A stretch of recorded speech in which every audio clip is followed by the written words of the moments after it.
videos of the earlier sessions.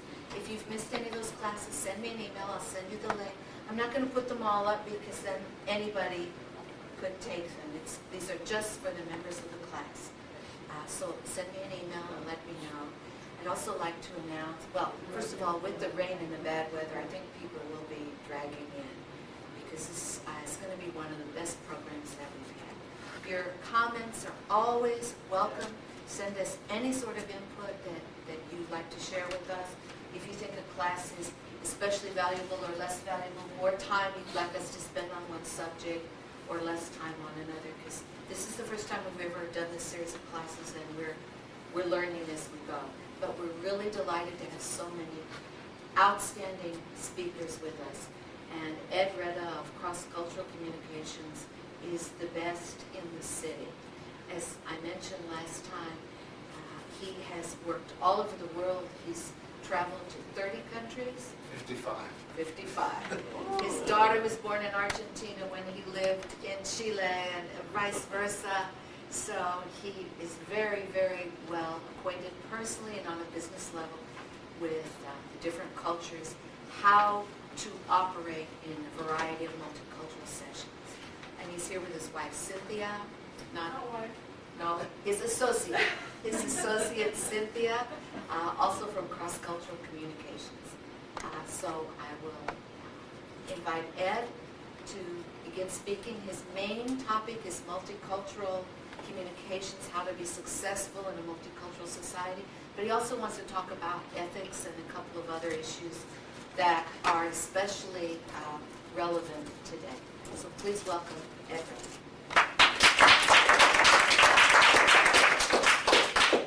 Hello, good afternoon, good evening. I didn't know this was going to be video. So, here you go. You met Cynthia. You can smile and wave to the crowd. All right. We worked together for about 10 years. And what we do is we teach and we coach and we consult on intercultural communication. Now, this is a very specialized area. You hear a lot of terms these days like multiculturalism, like cultural diversity, and I want to be very clear before we begin the approach that we bring to this, and then we'll hopefully learn something and we'll also have some fun. Does that sound good? Okay. This is a field of its own. It's related to fields like communications, study of communication. It's related to linguistics. It's related mostly to cultural anthropology. Cultural anthropologists are people who study cultures and how they operate, and how they interact, and what makes a culture, groups of people. This is intercultural communication. So what people like us do is we have studied how communication is impacted, informed, and shaped by cultural groups. Now, we use culture broadly defined. I think for today, we're going to say it's mostly national cultures. But as anyone knows who's traveled, there's not one culture that's the United States culture. There are many. Nevertheless, some of the data will show you looks primarily at national cultures. You could say there are multiple cultures within the U.S., and that would be accurate. If you go to a place like Africa, I lived and worked in West Africa, you can pick one country. Let's take Nigeria. In Nigeria alone, there are 480 different languages. Now hear me. Languages, not dialects. Okay? Distinct, what linguists call a different language. So as you can imagine, that means 480 different tribes. And some of those would have a very unique culture. Some of them would share some traits with the others. Okay, let me wrap this up.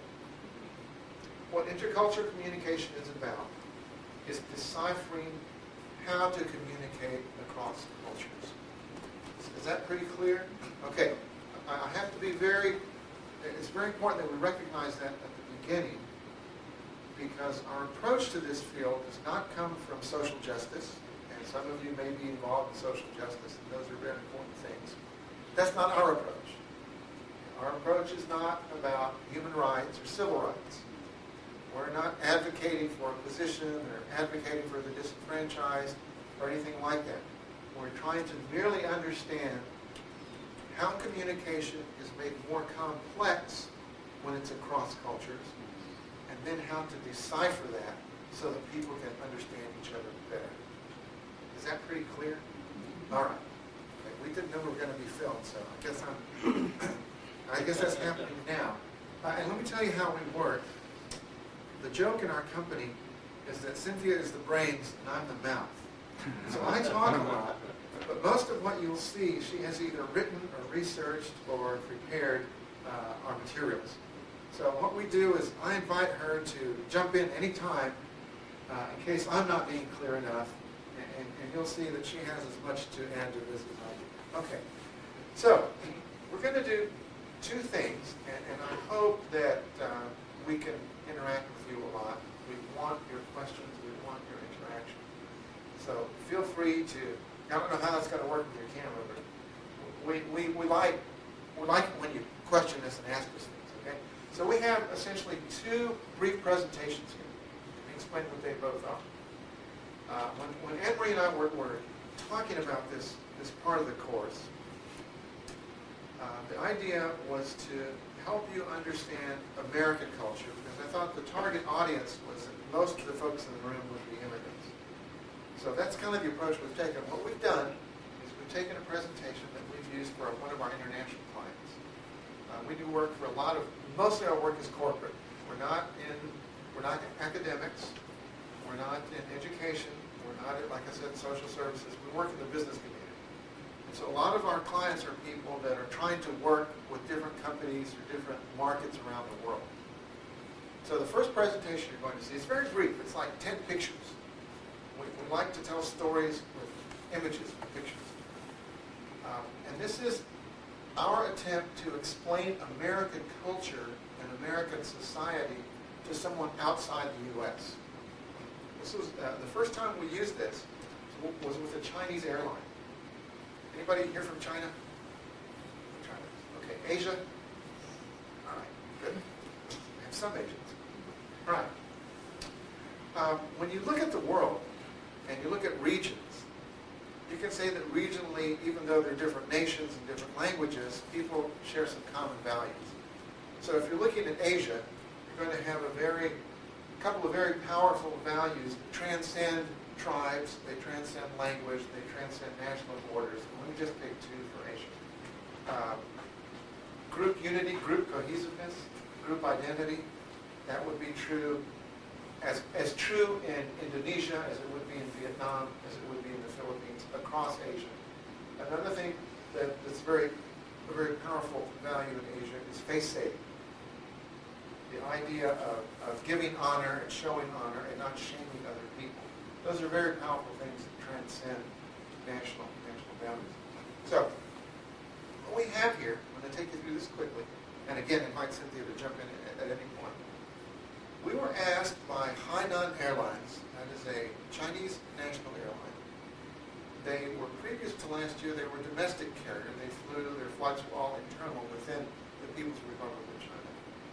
And they were going to begin last year in 2009, I believe, flights to the U.S. Well, they contacted us and they said, we know nothing about American passengers. Help our